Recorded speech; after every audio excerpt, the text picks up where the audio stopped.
तो public safety act, draconian notorious public safety act, why it still exists there? कुत्तों के लिए परेशानी है. You people care for the dogs but not for the human beings.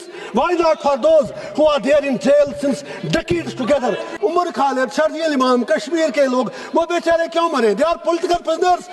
तब तक you cannot claim India to be the largest democracy unless and until it would be a sham democracy. You have to take care for that. Shri Abdul Rashid Sheikh ji. Ma'am, आपका बहुत बहुत शुक्रिया. इस bill का मकसद जन विश्वास बिल छोटे छोटे अपराधों को डिक्रिमिनलाइज करना है. अच्छी बात है.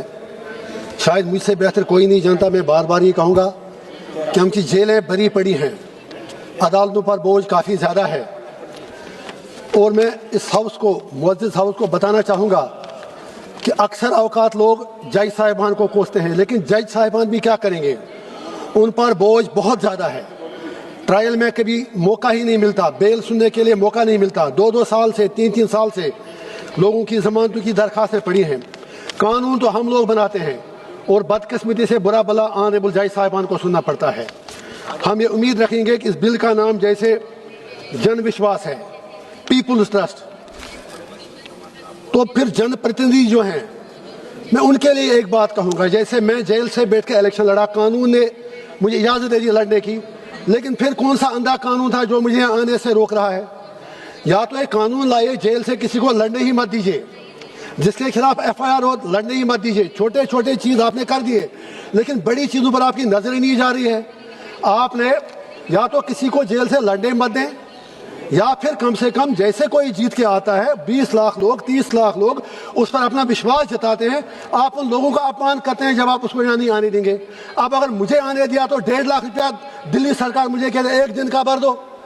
मैं अपने लिए नहीं कह रहा हूँ, कल आप में से किसी का होगा, मतलब आपके साथ भी हो सकता है, क्योंकि ये 4 दिन की चांदनी है. कल किसने देखा कल क्या होगा? तो मेरा आपके साथ भी हो सकता है. तो मेरा मतलब यह है, मेहरबानी करके आप एक कंसेंसस बनाइए कि कम से कम अगर जेल से या इलेक्शन लड़ने मत दो, या अगर लड़ने दो, जैसे मुझे जब सेशन लगता है तो राष्ट्रपति मैडम हमें भेजती हैं पार्लियामेंट इन्विटेशन, आप पार्लियामेंट आ जाओ, लेकिन NIA कहते हैं नहीं जाएगा. तो पार्लियामेंट बड़ी है, प्रेसिडेंट बड़ी है या NIA बड़ी है? कम से कम इस कानून को तो देखना चाहिए. कानून अंधा हो नहीं सकता. दूसरी रिक्वेस्ट मेरी है, सरकार अगर वाकई डिक्रिमिनलाइज कुछ कानून करना चाहती है, अच्छी बात है, लेट अस वेलकम इट. मुझसे पूछे कोई लोग मामूली जुर्म में 10-10 साल से जेल में पड़े हुए. लिहाजा अपोजिशन से भी कहूँगा, हर चीज़ में हम कम से कम एक पॉजिटिव साइड भी होता है. जेल भरी पड़ी है, वहाँ पर एक बैरक में जहाँ 100 बंदों की गुंजाइश 500 बंदे बैठे हैं. ये अच्छी बात है अगर कम से कम जेलों को डिकंजक्ट किया जाए. लेकिन UAPA में 43D, उसके लिए जो कांग्रेस ने UAPA लाया, मजबूत काफ़ी किया. चिदम्बरम साहब के टाइम में लोगों के सरों पर तलवार लगा दी आप लोगों ने कि कोई जेल से छूटे ही नहीं. फिर जो कमी थी वो इन लोगों ने पूरी कर दी. 43D में कम से कम इस सरकार से मैं दामन फैला के कहता हूँ, हाथ जोड़ के कहता हूँ, पूरे आसाम से लेकर कन्याकुमारी से कश्मीर तक जो भी UAP में बेचारे बंद हैं, सारे लोग क्रिमिनल नहीं हैं. आप पॉलिटिकल लोगों को भी क्रिमिनल बनाते हैं, टेररिस्ट बनाते हैं. कम से कम 43D जो जमानत का प्रावधान है, जिसमें आपको you have to prove yourself innocent, you can not get the bail unless you don't prove yourself innocent. लेकिन हम कैसे करें? हम तो 8 साल से जेल में हैं.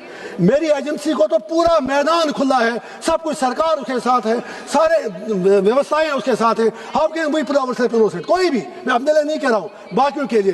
कम से कम 3 साल, 2 साल, 4, 8-8 साल, 9-9 साल तक अगर आप जमानत नहीं देंगे तो लोग मर जाएंगे.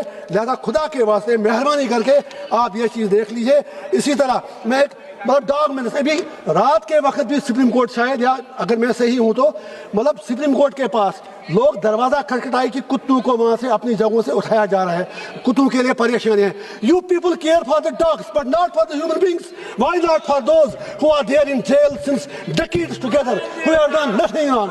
आप उन लोगों के लिए क्यों नहीं बोलते? मैं अपने लिए नहीं बोलूंगा. उमर खालिद, शर्जील इमाम, कश्मीर के लोग, वो बेचारे क्यों मरे? They are political prisoners. You just take them as terrorist. सरकार से गुजारिश गुजारिश है, मोदी जी से गुजारिश है, कहते हैं सबका मतलब विकास, सबका हाथ, सबका साथ। अगर वाकई आपको सबका साथ चाहिए, अच्छा कीजिए, हमारे पास साथ दे देंगे, नहीं देंगे तो हम चलाएंगे। अगर आप वाकई कुछ कानून चेंज करना चाहते हैं, इस देश में अफसफा है। मैडम फिर हम कहते हैं वन नेशन वन लॉ, एक minute, one nation one law बहुत अच्छी बात है। अगर ऐसा है तो मैं मिनिस्टरों से पूछना चाहता हूँ, सरकार से पूछना चाहता हूँ, आपने जम्मू कश्मीर में कहा 2 विधान 2 संविधान अब खत्म हो गया, तो public safety act, draconian notorious public safety act, why it still exists there? अगर आपने कहा हमने एक ही कानून बनाया, पीएससी को वहां से हटा दिए, आपके पास यूएपी है। एक और इंपॉर्टेंट बात, अगर मैंने अपराध कश्मीर में किया है, मैंने मतलब किसी ने भी, तो कश्मीर की जेल में रखो, आप वहां से मुझे नकेल कस के दिल्ली के तिहाड़ जेल में डालते हैं। अपराध तो हम वहां किए हैं, अगर किया भी है, कोई भी, मैं हर के लिए बोल रहा हूं।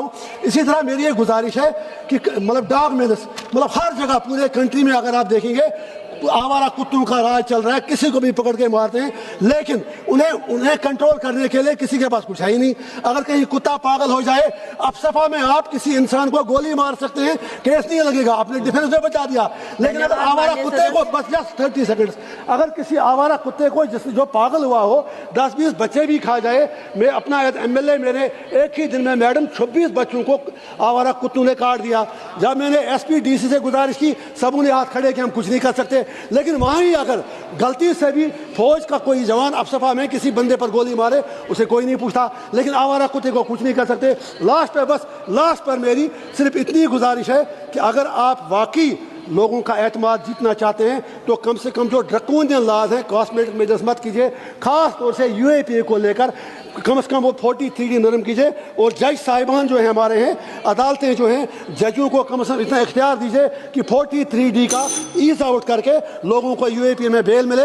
10-10 साल से लोग जेलों में हैं, आसाम के हैं, मणिपुर के हैं, कश्मीर के हैं, पंजाब के हैं, हर स्टेट के हैं। यूएपीए पर कम से कम ये सरकार एक अमेंडमेंट ले आए जिससे बेल का प्रोसेस ईजी हो जाए और लोग कम से कम अपनी फैमिली से मिल सकें। और अगर किसी का कोई अपराध वाकई है तो उसको उस स्टेट में रखें जहां उसने अपराध किया है, एलिजिड क्राइम किया है। ऐसा नहीं कि आप लोगों को किडनैप करके तिहाड़ में डालें क्योंकि आपको कोई एजेंडा चलाना है। बाकी जो आपने किया ये बहुत अच्छी बात है। अगर आप कुछ कानून ऐसे, मतलब लोगों का वक्त भी बचेगा, जेलों से भी छूटेंगे और लोगों का एतमाद भी बढ़ेगा। लेकिन जब तक आप यूएपीए की तलवार लोगों के सरों से नहीं हटाएंगे, तब तक you can not claim India to be the largest democracy unless and until it would be a sham democracy. You have to take care for that. Thank you.